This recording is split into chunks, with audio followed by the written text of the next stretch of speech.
할렐루야. 하루를 시작하는 성도들께 하나님의 은혜와 평강의 축복이 함께 하시길 기도합니다. 오늘 하루 우리의 삶을 인도하실 하나님의 은혜를 기대하며 주시는 말씀 앞에 하나님을 향한 소망의 복음을 붙드시는 성도님들 되시기 바랍니다.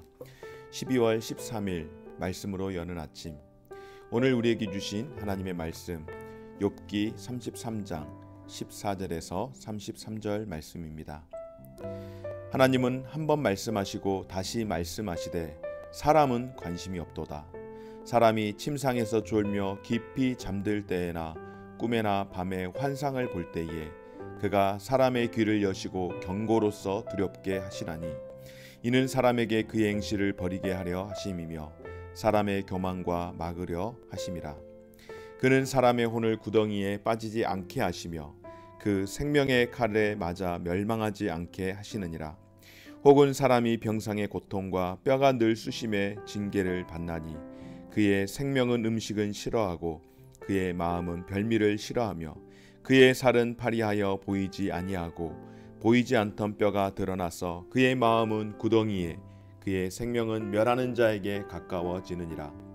만일 일천천사 가운데 하나가 그 사람의 중보자로 함께 있어서 그의 정당함을 보일진대 하나님이 그 사람을 불쌍히 여기사 그를 건져서 구덩이에 내려가지 않게 하라. 내가 대속물을 얻었다 하시리라. 그런즉 그의 살이 청년보다 부드러워지며 젊음을 회복하리라. 그는 하나님께 기도함으로 하나님이 은혜를 베푸사 그로 말미암아 기뻐 외치며 하나님의 얼굴을 보게 하시고 사람에게 그의 공의를 회복시키시느니라. 그가 사람 앞에서 노래하여 이르기를 내가 범죄하여 옳은 것을 그르쳤으나 내게 무익하였구나. 하나님이 내 영혼을 건지사 구덩이에 내려가지 않게 하셨으니 내 생명이 빛을 보겠구나 하리라. 실로 하나님이 사람에게 이 모든 일을 제삼 행하심은 그들의 영혼을 구덩이에서 이끌어 생명의 빛을 그들에게 비추려 하심이니라. 욥이여 내 말을 귀담아 들으라. 잠잠하라. 내가 말하리라. 만일 할 말이 있거든 대답하라. 내가 기쁜 마음으로 그대를 의롭다 하리니 그대는 말하라. 만일 없으면 내 말을 들으라. 잠잠하라. 내가 지혜로 그대를 가르치리라. 아멘.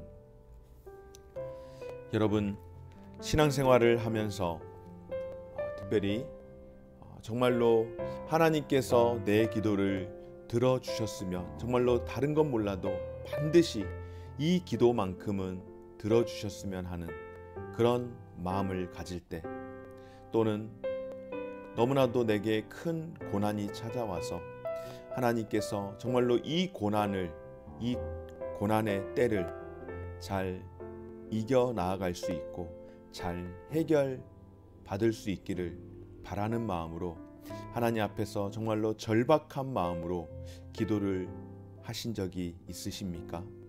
그리고 그런 기도를 할 때에 하나님께서 하시지 않으면, 주님이 도와주시지 않으면은 나는 도저히 살 수 없다, 설 수 없다, 그런 절박함을 경험했던 적이 있으십니까? 아마 정말로 욥과 같은 이런 절박함은 아니었을지라도 아마 누구든지 정말로 하나님이 이건 도와주시지 않으면은 나는 할 수 없다, 살 수 없다, 아니 어쩌면 나는 망한다, 이런 절박함을, 그런 시간들을 경험해 보신 분들이 나름대로 본인들의 기준에 의해서 분명 있지 않았을까 싶습니다.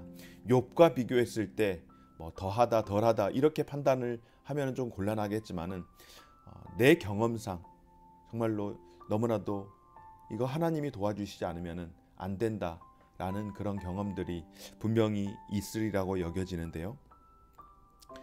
오늘 욥기 33장에 있는 이 말씀을 통하여서 우리가 함께 살필 수 있는 것은 무엇인가 하면은 하나님은 끊임없이 말씀하고 계시는 하나님이라는 것입니다. 욥은 하나님이 자신의 그 고통과 그 고난 가운데에 또 자신의 그 불평 가운데에 전혀 응답하지 않으신다라고 욥은 불평을 토로하고 있습니다. 그러나 엘리후는 무엇이라고 이야기하는가 하면 하나님은 당신의 그 백성에게 반드시 말씀하시는 분이심을 강조하면서 하나님의 계시의 방법들은 여러 가지의 통로를 통하여서 말씀하신다라는 것을 오늘 증거하고 있습니다. 그렇습니다, 여러분. 하나님은 내가 깨닫지 못하고 또 내 입장에서 때로는 하나님은 말씀하지 않는 하나님 같아 보이지만, 그러나 하나님은 다양한 방식으로 말씀하시는, 계시하시는 하나님이십니다. 문제는 하나님께서 반복해서 말씀하심에도 불구하고 우리가 우리의 입장에서 관심을 갖지도 않을 뿐만 아니라 깨닫지 못하는 경우가 굉장히 많이 있다라고 하는 것입니다. 여러분, 하나님이 행하시는 일들을 궁극적인 목적, 하나님께서 우리에게 말씀해 주시는 여러 가지 사인으로 해 주시는 그 궁극적인 목적은 무엇인가?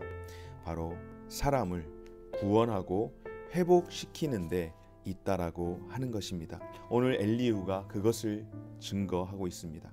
여러분, 엘리후의 이야기는 하나님이 말씀하시는 목적은 무엇인가? 그러니까 특별히 욥을 비유해서 욥이 많은 고난들을 받지 않았습니까? 엘리후가 욥에게 하는 이야기는 무엇인가 하면은 하나님께서는 그런 많은 고난을 주실 때에는 분명한 목적이 있다라고 하는 것입니다. 어떤 목적일까요? 바로 깨닫도록 하는 목적과 그리고 회복을 시키고자 하는 목적이 있다라고 하는 것입니다. 여러분, 욥의 친구들, 새 친구들과 조금은 다른 관점으로 이야기하는 것을 혹시 느끼셨습니까? 욥의 친구들은 고난의 원인을 집중합니다.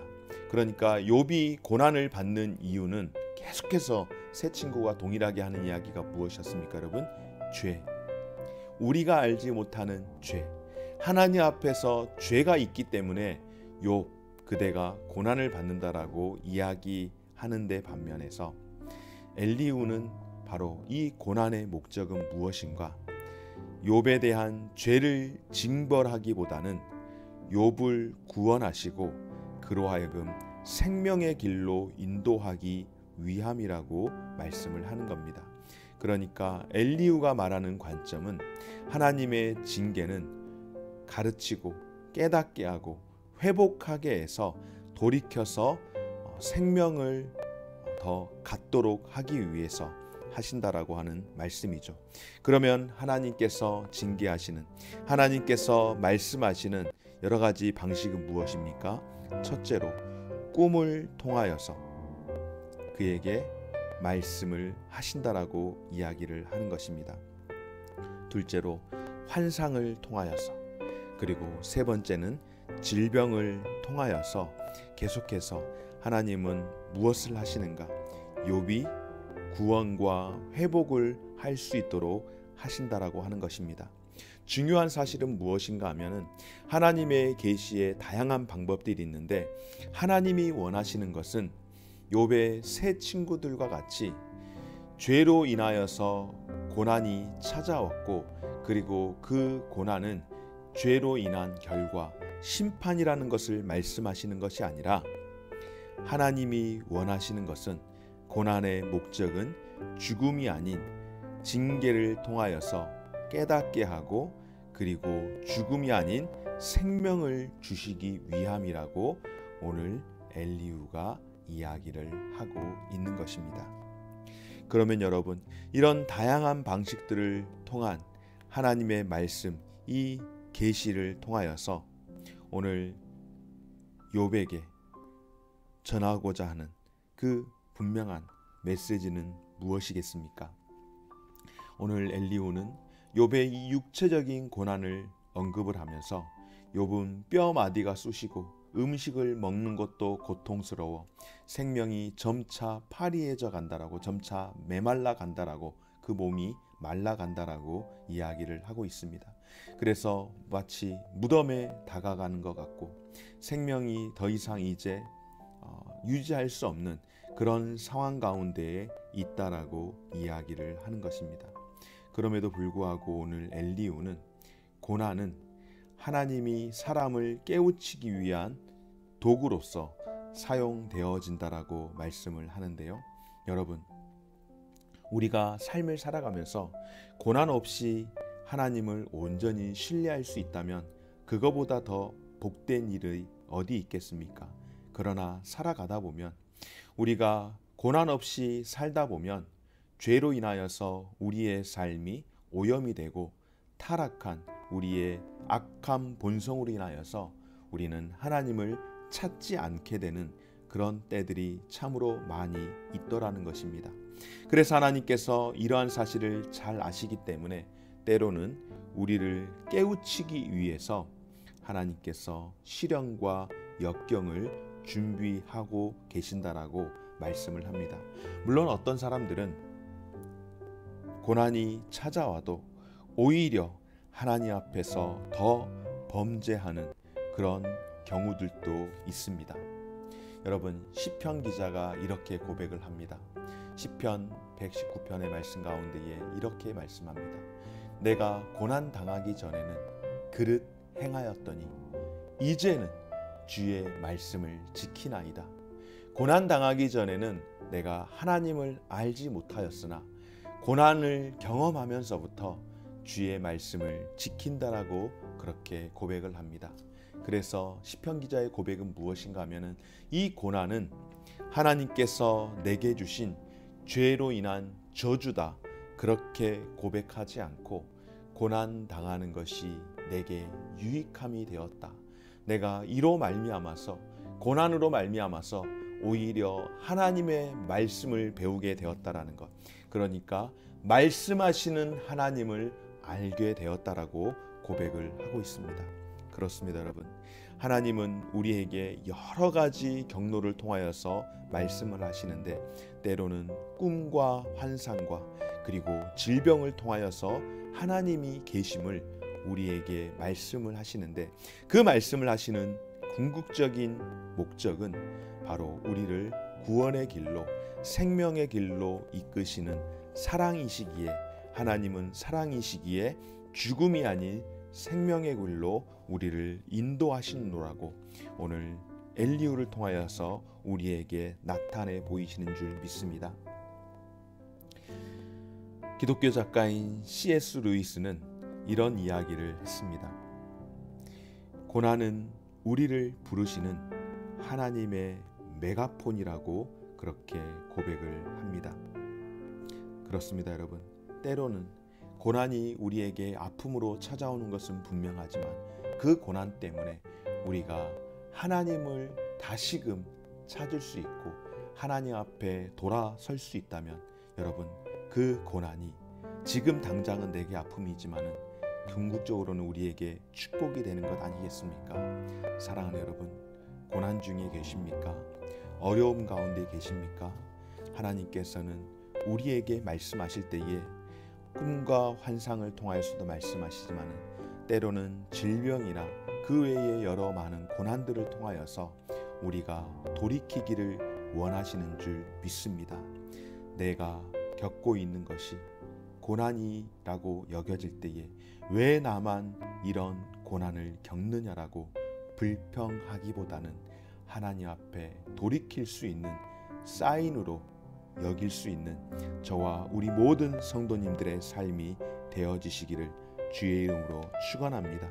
고난 가운데 하나님을 다시금 발견하기를 갈망하며 하나님의 뜻에 순종하기를 우리의 마음으로 결단할 수 있는 오늘 하루의 삶이 되어지시기를 주의 이름으로 축원합니다.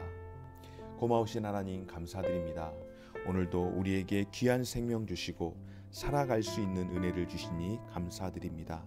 하나님께서 말씀하시는 여러 가지 많은 방식들은 그 궁극적인 목적이 사람을 구원하고 회복시키는 데 있음을 우리가 기억하며, 하나님이 원하시는 것은 죽음이 아닌 생명을 주시고 우리의 삶 가운데에 회복을 허락하심을 우리가 다시 한번 기억하고 하나님의 계획 앞에 믿음으로 살아갈 수 있도록 은혜 베풀어 주옵소서. 감사드리며 예수님 이름으로 기도드립니다. 아멘. 하늘에 계신 우리 아버지여, 이름이 거룩히 여김을 받으시오며 나라가 임하시오며 뜻이 하늘에서 이룬 것 같이 땅에서도 이루어지이다. 오늘날 우리에게 일용할 양식을 주옵시고 우리가 우리에게 죄 지은 자를 사하여 준 것 같이 우리 죄를 사하여 주옵시고 우리를 시험에 들게 하지 마옵시고 다만 악에서 구하옵소서. 대개 나라와 권세와 영광이 아버지께 영원히 있사옵나이다. 아멘.